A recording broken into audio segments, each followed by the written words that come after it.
আসসালামু আলাইকুম। আশা করি সবাই ভালো আছেন। যে বিষয়টা শেয়ার করব, আমরা অনেকেই আছি খুব তাড়াহুড়া করতেছি যে এত অ্যাপ্লাই করতেছি, একটা ইন্টারভিউ কল আসতেছে না। তারপর অনেকে আমাদেরকে কমপ্লেন দিচ্ছেন যে ভাই এত সিভি দিচ্ছি, ইন্টারভিউ কল আসতেছে না, বা আমরা এত অ্যাপ্লাই করতেছি প্রতিদিন, অনেক জায়গায় ইমেল পাঠাচ্ছি, বন্ধুদের সিভি দিচ্ছি বা আত্মীয় স্বজন যারা আছে সবাইকে সিভি দিতেছি, কিন্তু ভাই কোনো ইন্টারভিউ কল তো আসে না ভাই।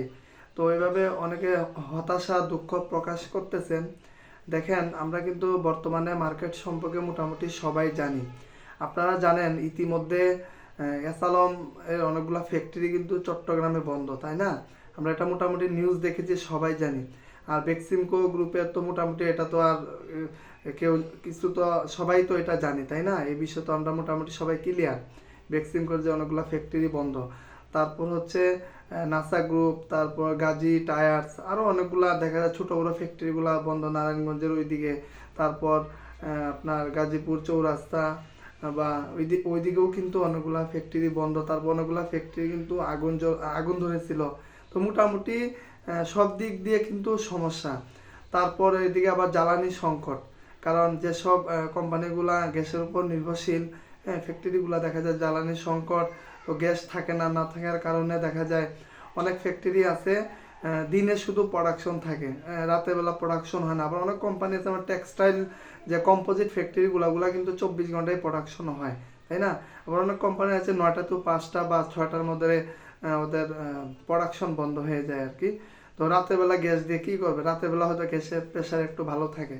তো এক এক জায়গায় এক এক সমস্যা। তো এই যে জ্বালানি সংকট, তারপর বেশি ডিজেলের যে পরিমাণ দাম অতি, কারণ একটা জেনারেটর 3-4 ঘন্টা চালানো, একটা ডিজেল জেনারেটর 3-4 ঘন্টা চালানো কিন্তু অনেক খরচ, তাই না? এটা আমরা মোটামুটি যারা ইঞ্জিনিয়ারিং সেক্টরে আছে আমরা কিন্তু সবাই জানি।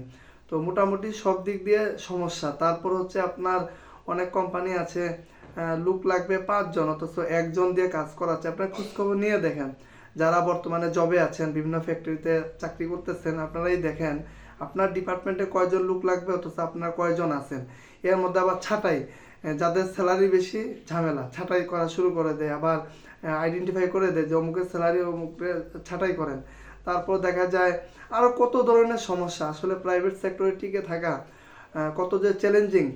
যারা এটার প্রবলেম যেমন দেখুন যে ভ্যাকসিন করতে দেখেন, যারা সে ভালো পর্যায়ে আসছিল তারা কি কখনো মনে করছিল যে হঠাৎ করে চাকরি চলে যাবে, ফ্যামিলি নিয়ে কষ্টের সম্মুখীন হবে? তাই দেখেন যেন প্রাইভেট সেক্টর কখন কি হয় বলা যায় না।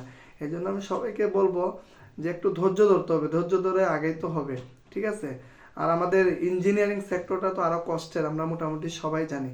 এই জন্য কিছু সফট স্কিল অর্জন করতে হবে, যাতে চাকরির পাশাপাশি এমন কোনো কিছু করা যায় যাতে করে আপনি বিপদে পড়লে যেন ওইটা দিয়ে আপনি উঠে দাঁড়াইতে পারেন, ঠিক আছে? তো এই বিষয়গুলো আমাদেরকে খেয়াল রাখতে হবে। এই জন্য আমরা তাড়াহুড়ো করবো না, আমরা একটু ধৈর্য ধরবো, ঠিক আছে? তো একটু আমাদের তাড়াহুড়া করলে হবে না, একটু ধৈর্য ধরতে হবে। আর আমাদের জায়গা থেকে আমরা যতটুকু পারতেছি আপনাদেরকে সহযোগিতা করে আসতেছি। আপনারা একটু ধৈর্য ধরেন, আপনারা চেষ্টা করেন, কারণ রিজিক তো কন্ট্রোল করেন সৃষ্টিকর্তা, তাই না? কিন্তু আমাদের চেষ্টা করে যেতে হবে। আমাদের ঘরের মধ্যে বসে থাকলে হবে না। ঘরের মধ্যে বসে থাকলে কেউ আপনাকে একবেলা খাইতে দিবে না, বা আপনাকে কেউ টাকা দিবে না। এই জন্য চেষ্টা করতে হবে, সব দিক দিয়ে খোঁজখবর রাখতে হবে। শুধু ইসিবির দোষ দিলে হবে না, আমার দোষ দিলে হবে না। অনেকে তো আমার উপর অনেক খেপা যে হ্যাঁ এত সিবি নেয়, ইন্টারভিউ কল পাই না। আসলে ভাই, আমাদের জায়গা থেকে আমরা এই ক্ষুদ্র চেষ্টা আপনাদের জন্য করে যাচ্ছি। এই যে সিবিগুলো আমরা নিচ্ছি, আমরা কি কোনো টাকা নিচ্ছি বা আপনাদের কোনো জুলুম করতেছি?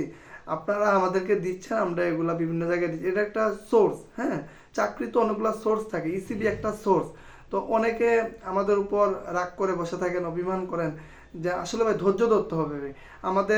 আমরা যে সিবিগুলো নেই, এগুলো আপনারা জানেন যখন একটা কোম্পানিতে সার্কুলার হয়, বিভিন্ন বিভিন্ন জায়গা থেকে কিন্তু কোম্পানিগুলোকে সিবি দেয় অনেকে, তাই না?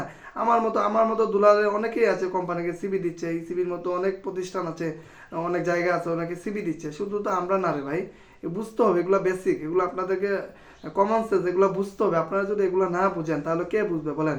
আমাদের মধ্যে আমরা এতটাই হতাশা, আমাদের ধৈর্য শক্তি এতটাই কম, আমরা একটু ধৈর্য ধরতে পারি না। একটু ধৈর্য ধরেন, ধৈর্য ধরে চেষ্টা করতে থাকেন। শুধু চাকরি কি সব কিছু, চাকরির পাশাপাশি বিকল্প কিছু করেন, খোঁজ খবর নেন। যখন চাকরি হয়ে যাবে তখন তো চাকরি হয়ে গেল, চাকরি না থাকা পর্যন্ত তো আপনি বসে থাকা যাবে না, চেষ্টা করতে হবে। আমরা আমাদের জায়গা থেকে যতটুকু পারতেছি আপনাদেরকে সহযোগিতা করে যাচ্ছি, আপনারাও আপনাদের জায়গা থেকে চেষ্টা করে যান। আর মার্কেটের সম্পর্কে বুঝতে হবে। অনেকে বলতেছে ভাই 2 বছর ধরে আপনাদের সাথে যুক্ত, একটা ইন্টারভিউ কল পাইলাম না, আরও বিভিন্ন ধরনের প্রশ্ন অনেকে করে থাকেন। তো এইভাবে প্রশ্ন করা তো ভাই কোনো মানে হয় না ভাই। আমরা তো এখানে আপনাদেরকে বলি নাই যে আমরা আপনাদেরকে চাকরি দিব, আমাদের সাথে থাকেন এই সেই। আমাদের কাজ আমাদেরকে করতে দেন, আপনারাও চেষ্টা করেন। সবাই মিলে চেষ্টা করলে অবশ্যই ভালো একটা কিছু হবে, ঠিক আছে? আর ধৈর্য ধরেন, আমাদের আরও সার্কুলার আসবে। ধন্যবাদ সবাইকে।